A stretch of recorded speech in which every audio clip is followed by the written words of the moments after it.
The beginning of 1001 Nights. It is said that the king of Persia had two wise and courageous sons.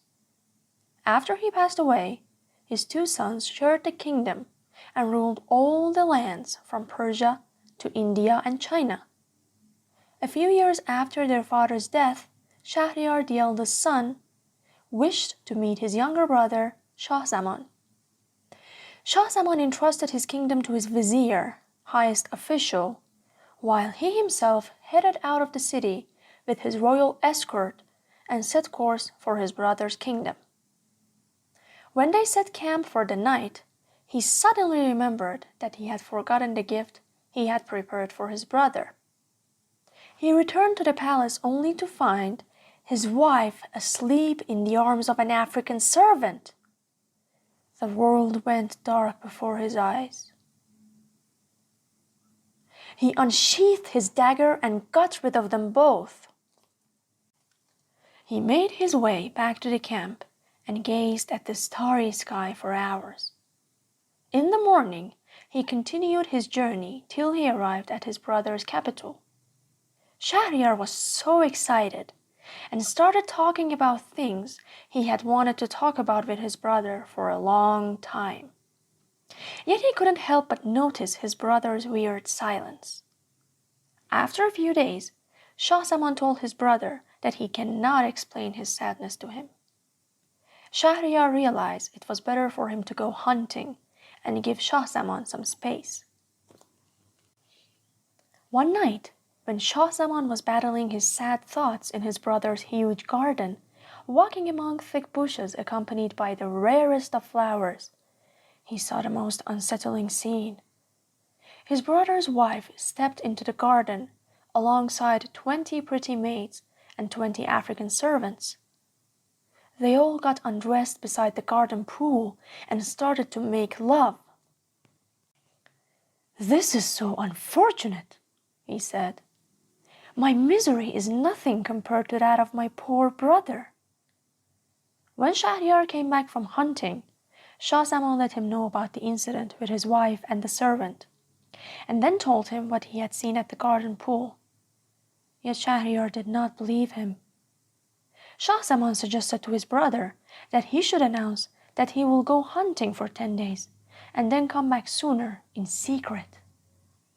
Shahryar did so and saw with his own eyes that what his brother had told him was true.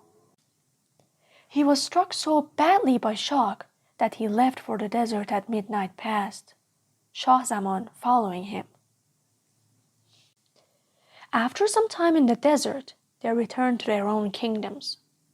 Shah Zaman became a recluse, while Shahryar killed his wife and all the maids and servants, which after he married virgin girls one after the other, and after spending the night with them, had them executed the next morning so they could not betray him. And so the girls of the capital fled the city with their families, and soon the vizier could not find any virgin girls for the king. But then Shahrazad, the daughter of the vizier, asked her father to marry her to the king. He warned his daughter against it, since none of the girls before her had survived the king's wrath. But Shahrazad was adamant on her wish. Thus they prepared Shahrazad to be Shahryar's bride. Before leaving to marry the king, Shahrazad had a conversation in private with her sister, Dunyazad. What they talked about no one knew, although one could surmise from their peculiar demeanor and lack of teary eyes that it was not a last farewell. Shahryar enters the chamber. He takes off his bride's veil. He notices her tears and demands for the reason. Shahrazad tells him that she's so attached to her sister and she wants to bid her farewell. The king orders his people to bring Dunyazad. In the meanwhile, he leads Shahrazad to his bed while setting her lips on fire, rubbing them against his own. Shahrazad welcomes the soft strokes of his fingers on her body with so much innocence and passion. With eyes closed, she imagines herself high in the sky as a figure dancing on the moon. she embraces womanhood. By the time they finish, Dunyazad has already arrived. The king invites her to sit on the carpet by the bed. Shahrazad sits down by her sister's side. "Oh, sweet sister," said Dunyazad, "I haven't been able to sleep. You will have to tell me one of your stories." "If the king allows me, I shall," answered Shahrazad. The king was most curious to hear a story, and thus Shahrazad began. The Merchant and the Genie. "Dear blessed king," said Shahrazad, "I have heard that there was once an experienced merchant who would go on long journeys to distant cities and travel the seas even when they were turbulent. One day, when the sun was blazing in the sky, he once again set out on a journey. It was not long before he got struck by the heat and took shelter under a shade. He began to drink water and eat his bread and dates, and threw the date seeds on the ground. In a few seconds, a sandy storm rose from the ground, and a furious genie appeared.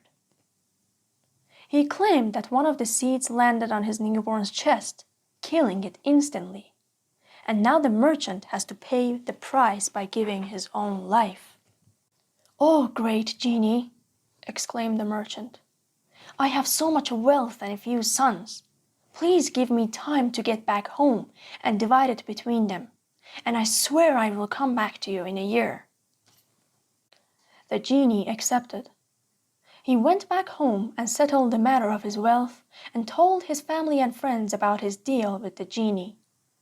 After a year had passed, he went to seek out the genie.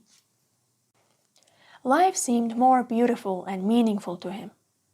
Moments became very important for him while he was sitting under the same shade, shedding tears. An old man was passing by with a deer by his side. He implored for the reason of the merchant's sadness, and the merchant told him the story about the seed killing the genie's firstborn. The old man sat by his side to see what would happen to the merchant in the end. Soon another old man with 2 black hounds passed by, and then another on a horse, and they both sat down as well. The genie showed himself eventually and grabbed the merchant's arm to take his life. The first old man interrupted the genie.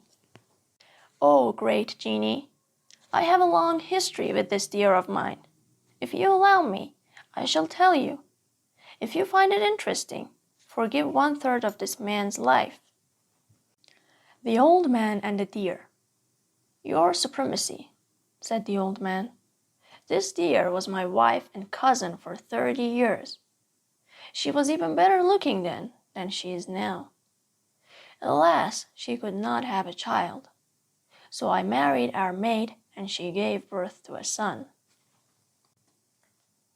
Right as he was about to turn 15, I had to travel for business purposes.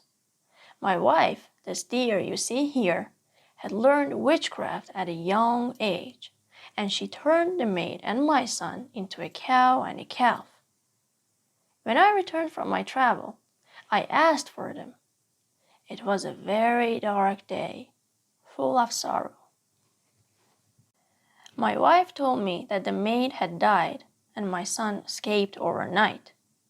I mourned for a year, and thus the day of Qurban Eid arrived, and so it was time for animal sacrifice. I asked the servant for a well-grown cow. When I started to free the cow of his life, it cried.